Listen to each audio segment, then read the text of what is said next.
You have more ideas than time, more tabs open than anyone should manage.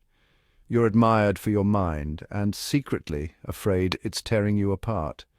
You start everything, finish almost nothing, and somehow you've convinced everyone you're thriving, while quietly wondering if your entire life is just a brilliant form of escape. You keep moving because stopping feels dangerous. Because if you slow down, what's waiting in the silence? You say it's just a season, that you're in a creative phase, that you're just excited about too many things. But deep down you know this isn't flow, it's fragmentation. Your thoughts flicker like a broken fluorescent light. Constant motion, but no warmth. You scroll past half-written drafts, unopened files, ideas that felt like lifelines 2 days ago but now lie untouched. You call it multitasking, but it feels like grieving things that never got to live. And no one sees it. Because to the world you're electric, quick, sharp, gifted. But when the world quiets, you hear what they can't. That somewhere between all the sparks you lost your center. Carl Jung said, "Who looks outside dreams, who looks inside awakes." But when you look inside, it's chaos, possibility without purpose, intelligence without integration. You've built a personality on potential, and now you're scared to admit that potential alone doesn't sustain a soul. You're terrified of choosing, because to choose one thing feels like killing the rest. So instead you hover, brilliant, busy, burned out. And the most painful part, you're not afraid of failure. You're afraid of succeeding and still feeling empty. That's the thought you won't say out loud. In other words, that you've built momentum with no meaning, that you're achieving, but not arriving. And now, the silence you've been running from is knocking on the walls of your mind, not to hurt you, but to invite you, not to take away your fire, but to help you tend it. Because this isn't about slowing down, it's about coming home to something deeper than performance, to something still enough to hold your brilliance without breaking.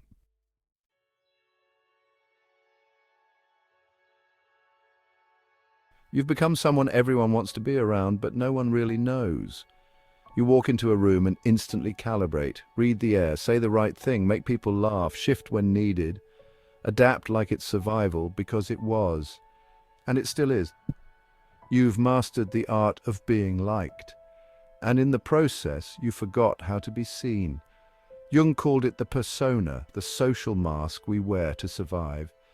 But when the mask becomes the self, the soul goes silent. And you've been silent for a long time. Because you don't just fear rejection, you fear being real, and it not being enough. So you became clever, charming, emotionally fluent. Deep enough to seem honest, but never raw enough to be touched. You joke about your burnout, you intellectualize your ache. You tell beautiful stories to distract from the truth you're scared to say. You're tired of performing your personality. Tired of being the one with all the ideas. Tired of being entertaining when you feel empty. Tired of offering insights to rooms that never ask how you're really doing. There's a moment you remember, maybe more than one. Someone asked, "How are you really?" And you told a story. You changed the subject. You made them laugh. Because answering honestly would have cracked the mask. And you've worn it for so long you're not sure what's underneath anymore. But now the cracks are forming anyway. Not from failure, but from fatigue. From the sheer weight of maintaining an identity that's outgrown its usefulness.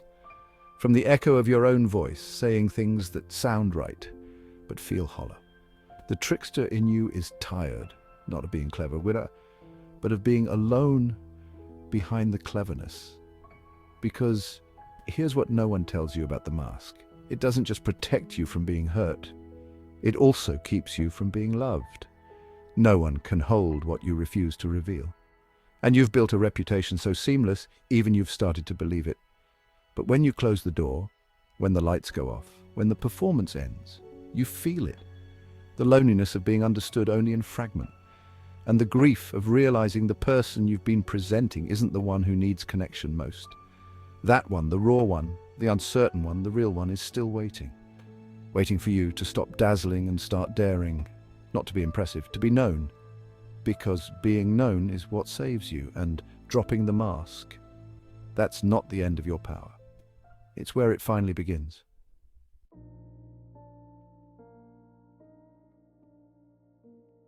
That never lets you leave. Everyone tells you how brilliant you are. They marvel at how fast your mind moves, how many ideas you generate, how you can see 10 paths forward before anyone else has chosen one. But no one talks about the cost, right? No one talks about what it's like to live inside a mind that never lands. You open a blank page and you already have 5 better ideas. You make a list, then rewrite it, then abandon it entirely because a new obsession just took over.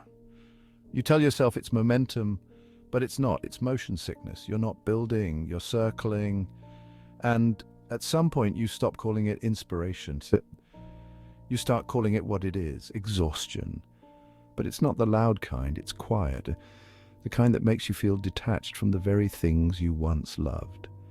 The kind that makes your own voice feel foreign.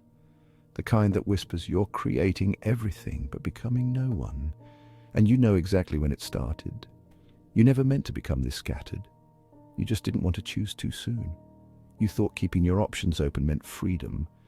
But now it feels like a prison made of possibility. You've become Borges's Library of Babel. An endless hallway of half-written truths. Every book you could write. Every version of you could become. And somewhere you're sure is the one that would have made it all make sense. But every time you reach for it, another idea pulls you away. You think it's because you're easily distracted. It's not. It's because you're terrified of choosing. Because choosing means killing the others. Because choosing means this is who I am, and what if you get it wrong? Or worse, what if you get it right and still feel the emptiness? So you keep starting and you keep stopping. And somewhere in the middle of that cycle, you lose your reflection. You're not even sure which idea is yours anymore. You've collected so many that none of them feel like home. And this is where the pain sharpens. You open an old project and your chest tightens. You remember how excited you were when you started it. You remember what you thought it might become. And now it just stares back at you, unfinished, unloved. A grave for a version of yourself you never let live. You tell yourself you'll come back to it. You won't. Because you're not running out of ideas. You're running from disappointment. You're running from the moment where the excitement fades and the real work begins. The uncomfortable part, the boring part, the part that demands you stay. But if you never stay, you never arrive. And maybe that's the truth you've been dancing around all this time. You're tired of being interesting. You want to be whole, so choose something, anything. Not because it's perfect, but because it's real. Because it pulls you into the present. Because it refuses to let you stay fragmented. Because the unfinished parts of you are not a personality trait, they're a wound. And you're ready to heal.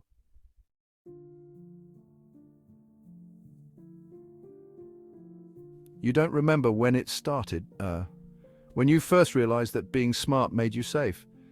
That being quick, composed, in control, earned you space in rooms that didn't know what to do with your softness.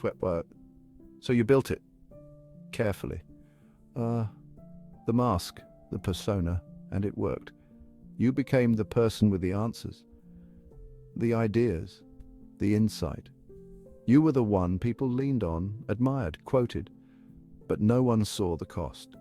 No one saw what it took to hold it together when all you wanted to do was fall apart. No, because the moment you slow down, even for a second, the mask starts to crack.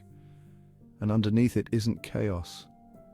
It's someone you haven't spoken to in years, the real you, the one who isn't performing, who doesn't always know, who sometimes wants to be held, not understood. But you keep performing because it's safer than being seen. You nod through meetings and leave feeling hollow. You give perfect advice and wonder why no one ever asks how you're really doing. You're fluent in giving meaning to other people's pain, but silent about your own. And the scariest part? You've been playing the role so long it doesn't feel like a role anymore. It feels like survival, but lately something's shifted. You're scrolling through your own messages and barely recognize your tone. You listen to your voice and hear someone curating instead of connecting. You're surrounded by people who think they know you, but they only know the version you've presented. And it's starting to ache. because the applause has never felt lonelier. And here's the line that breaks you. You're admired by everyone except yourself. That lands in your chest and doesn't leave, because you know it's true. You've spent so long being impressive that you forgot what it feels like to be intimate. And now the mask, this beautiful, brilliant, high-functioning mask, is suffocating you. But the mask was never the problem. The silence behind it was. Jung didn't say we had to destroy the persona. He said we had to stop mistaking it for the whole truth. You're allowed to be both. The person who knows what to say and the one who's scared to speak. And the one who leads the room and the one who cries in the car afterward. You're not failing. You're surfacing. The ache isn't weakness. It's the return of someone important, someone real. And maybe the strongest thing you'll ever do is drop the script and let someone meet you, not the one you've polished, but the one you've protected.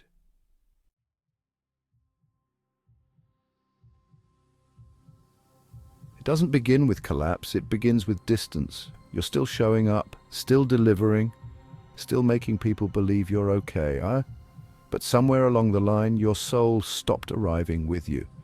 You open the file, stare at the screen, try to summon the spark, but it doesn't come. Not like it used to. The enthusiasm, the urgency, the high, gone. What's left is a quiet fog, not loud enough to be a crisis, just soft enough to ignore. And that's the danger, because this isn't burnout, it's something deeper. It's detachment from the part of you that used to care. And in that hollow space, something is waiting, watching. This is the shadow, not some cartoon villain or inner monster, not a flaw, not a weakness. The shadow is your unspoken grief, your unmet needs, your unsaid truth, your unlived life. It's every time you said I'm fine when you weren't. Every time you swallowed your questions to keep the peace. Every time you felt something rising and turned it into productivity instead of present.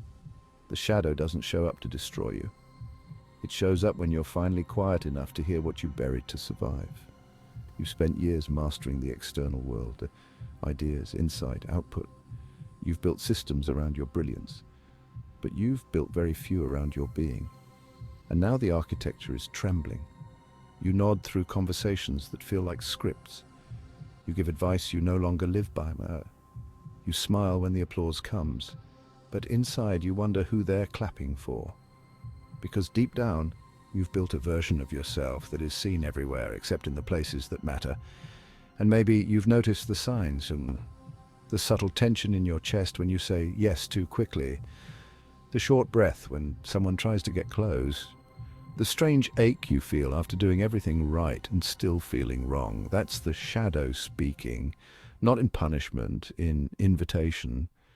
It doesn't want to shame you. It wants to return you to the version of you that was never given time to feel, the one who still waits for you to choose something more than performance. But here's the truth, that return will cost you. It will cost the mask, the cleverness, the curated certainty, the comfort of being emotionally untouched. You'll have to stay in moments you once escaped. You'll have to feel things you once filed away as not useful, and that's terrifying. But it's also sacred, because when you stop outrunning the ache, you start hearing it. And the ache isn't saying you're broken. It's saying you're still here, still capable of being whole, still worth being seen, still able to feel the fire and not run from it, but to hold it like it's yours, because it is. It always was. And it's not here to burn you down. It's here to light the way back home.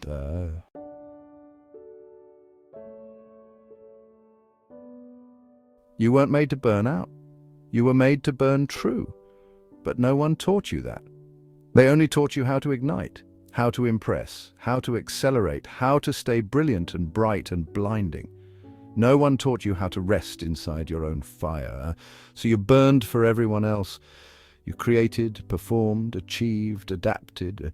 You turned your mind into a machine, your emotions into assets, your voice into a brand. And when the applause came, you smiled. But in the quiet, when no one was watching, you started to feel it, the price, the disconnection, the subtle shame of starting another thing you're not sure you'll finish. The weight of always being impressive and never just being. And the worst part? You thought it was your fault. You thought you just weren't disciplined enough, focused enough, stable enough. But the truth is simpler and harder. You've never been shown how to stay. Stay with one idea long enough for it to stop being a performance. Stay with one relationship long enough for your real self to show up. Stay with yourself, especially when you're not winning. Because staying feels like suffocation when you've built your worth on movement. But this is where the transformation begins, not with a breakthrough, with a return to the work that matters, to the silence you've feared, to the parts of yourself you've postponed for a future that never comes. Jung called it individuation, becoming whole. Not perfect, not polished. Whole. It's not dramatic, it's not loud, it doesn't trend. It's choosing to finish something you once abandoned. It's showing up to the page when the rush is gone. It's letting someone love you when you're not charming or useful or clever. Just there. It's saying, I won't leave myself this time. And maybe that means facing the idea you buried. The one you almost launched. The one you loved before fear told you it wouldn't be good enough. Maybe staying means letting that version of you breathe again. Not because the world asked for it, but because you did. Because the fire was never the enemy. The enemy was forgetting it was yours, and now you remember. You don't need to outshine everyone. You just need to outstay your old self, and when you do, the fire softens, not because it's weaker, because it's finally been given a place to live. And if something in you cracked open while watching this, don't keep it to yourself. Drop a comment. What have you been running from? The idea? The version of you that felt too fragile to share? The feeling you turned into silence? Let it speak. You're not the only one in this. And if someone you love is burning behind their brilliance, send this to them. Don't wait. Say the thing you've been meaning to say. Because the fire doesn't have to consume us. It can become our light if we stay.